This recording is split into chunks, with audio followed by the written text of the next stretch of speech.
Danny Bonaduce, life coach. All righty. If you have not, you should call Danny Bonaduce, life coach, at 1-800-252-1025. We will be here this morning. Or you can send us an email. We love our emails at lifecoach@KZOK.com. Life Coach brought to you by Goldberg Jones Divorce for Men. Call 1-800-DIVORCE. Let's talk with Jamie from Olympia. Good morning, Jamie.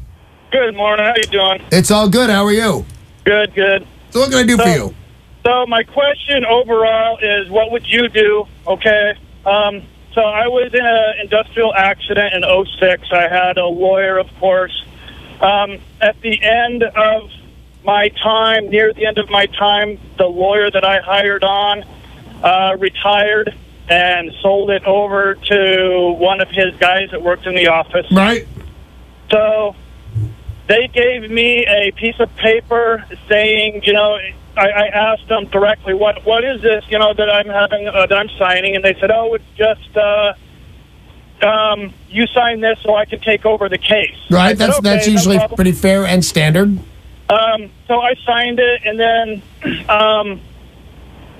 I didn't notice till later on that my checks all of a sudden have 30% versus the 15% that I signed my original agreement. Right. And in the in his form that he had me sign, it just bumped it up for another 15%. But after he did that, so I signed over another 15% to him. Intentionally or accidentally? No, I signed the piece of paper saying that he can now take over my case.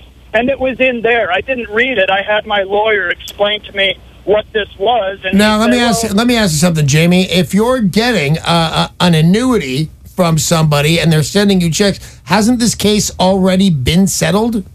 I'm not sure, because I have, I think, in I believe 7 years, I think, to reopen the case, like if I re-injure myself.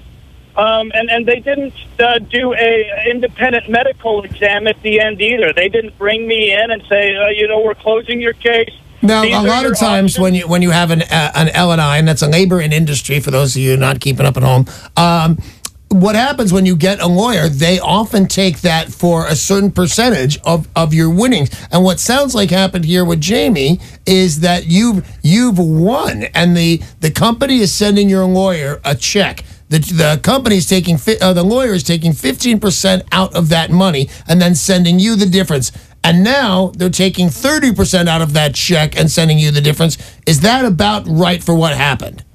Right. All right, you need to go to that lawyer, Jamie, and let him know that that was totally inappropriate, unfair. Don't get too mad, because that screwed me before with lawyers when I was right. But so what? Once I've offended somebody, I've offended somebody. Tell me you think it was an honest mistake, but your agreement with this lawyer that you have an original agreement in writing with the last lawyer who retired. Do you not? You have that agreement? No, I do, but I don't think it was an honest mistake, because when I noticed it, I noticed on the checks it said 30%, and then I called the lawyer, and I said, you know, could I get my original agreement? Could you fax that over to me? The one from my original when I hired the lawyer. And instead of sending me the original one, they sent me the one that they had me sign that handed over 30%. Yeah, you know what? You've got a really good case. My guess is if they see how serious you are, they're going to go away and vanish and start sending you a check that only has 15% taken away. If you push this, you could ask for damage, in the sense, at the very least, you want your money restored, and anything that since they've taken over, you want that other 15% taken back. But once you get real in their face about this, I believe, with the information I have got, you have an ironclad case. These people are up to shenanigans. You had a deal with that law firm or a lawyer that has sold your deal to that law firm. I think they will cave real fast. And if not, get another lawyer that's going to do this for 15% or even 30% to get them to cave back on that law firm, Jamie. But I think they're up to no good, and they know it. So hang around. I'm glad you're feeling better.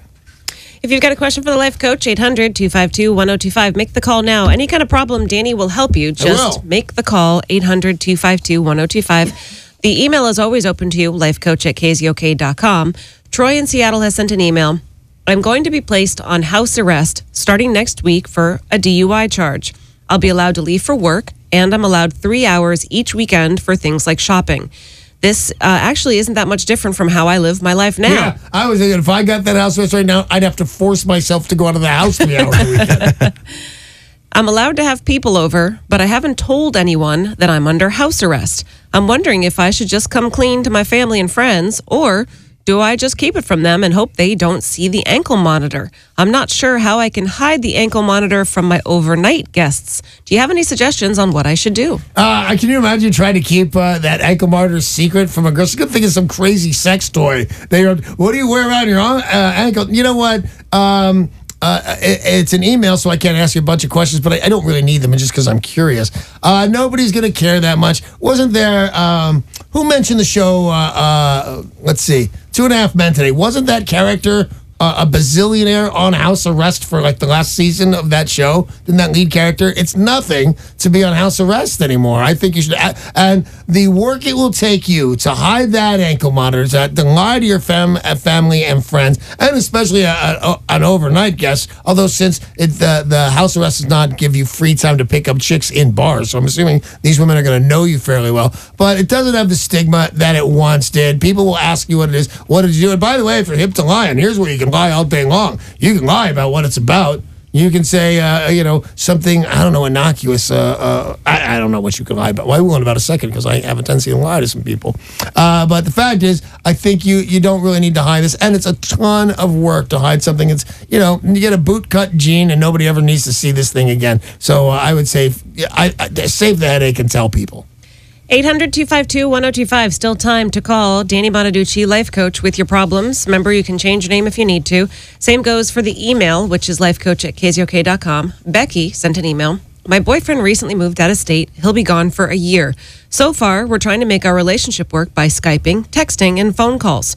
Do you think we have a chance at making it work, or should we both move on? We love each other, but his absence is very hard. You know what, Becky, is it? Yep. Becky, sweetheart, I love you, but it is my opinion that long-distance love affairs almost never work out. Well, here's how they can work out, and this is just my opinion on this. I'm not the law on this, but you're going to break down and soon. You're a young girl. You even said to me, man, that I really do miss. And that's code, since you've asked me the question of, I think I'm going to sleep with somebody else. And you're a young woman, and you know what? You can have any call, any conversation with this boy that you want to. So if you think that's going to stop you from lying, but you don't plan to sleep with anybody, this is going to happen essentially to you. You didn't mean to do it, and then you can either tell them and or not. But here, you ask me straight up, and I will answer you straight up. Danny, do you think this has a chance? The answer is no, I don't. I never do. I'd like to. I'm not always right, but no one. Sometimes people call me up on radio shows and say, hey, me and my boyfriend or me and my girlfriend were apart for 3 years and we made it. What they're not doing is telling me who cheated on who got so upset. These things are troublesome, and if I had to bet, I'm betting against them. But here's what I'm going to say. Live your life. You're a young girl. Go out and do whatever you're going to do. Apologize to somebody later. I'm sorry. You were so far away. I was lonely. Whatever it takes to live your life, but you need to live a happy and full lifetime, and I don't think it's going to work in a long-distance relationship, and I think you're ready to crack right now, and God love you. These things happen. A lot of you people out there with these kinds of questions, moral questions, have got to start thinking this, and I have a big barometer for me. This stuff happens. Why don't you give yourself the freedom to make a couple of mistakes and move on? You'll feel better about things. And Becky, these things happen. Any kind of question you have, the life coach is here for you. Call yourself Steve. Call yourself Becky. Just make the call with your problems to 800-252-1025. You know who hates me? Everyone? Yep. You know who hates me more than most people? Your wife. Becky's boyfriend. Oh. Hey, come on! That's my girlfriend. You're saying go do whatever you're going to do. But these things happen. We've got another email from Becky in Seattle.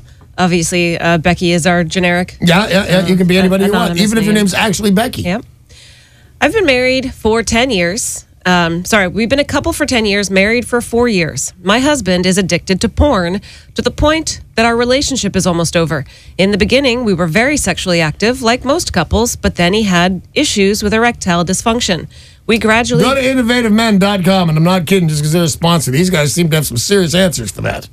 We gradually gave up on adult relations. He tried Viagra, but didn't like it. He refuses to get professional help. Oh, he's an idiot. Oh, I don't want to call your friend an idiot. Listen to the rest of it, though.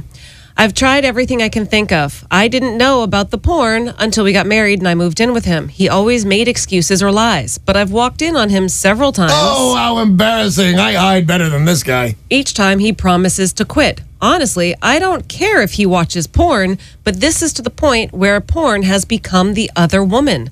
I'm starting to think that it's hopeless. And what is this young lady's name? It's another Becky. Hi, Becky. Here's the thing, because you jump around to a couple of different problems right there. I don't think for a moment your boyfriend has erectile dysfunction. Erectile dysfunction is when he cannot get an erection. That's not what's happening here. I'm going to make this a little meaner than I have to, but it just sounds like a good sense. He can't get an erection with you.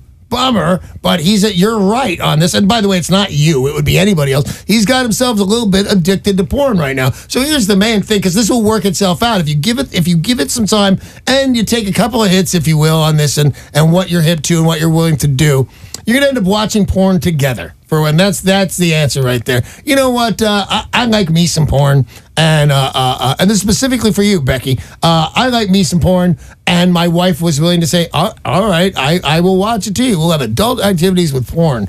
But one of us is looking at the TV, the other one's looking away from the TV like this is the grossest thing ever. It doesn't last very long. If you want your boy back, here's what I'm going to say. Because one is, if he's addicted to porn and there's something actually wrong with him, which I don't think, he's going to fade away. If you watch it with him, and that's exactly what I think you should do. You should have all sorts of different adult activities while you let this guy watch his porn, because nothing replaces sex. Nothing. You can think you found everything that, oh my God, this is so great. My girl's going to watch porno with me while we have sex.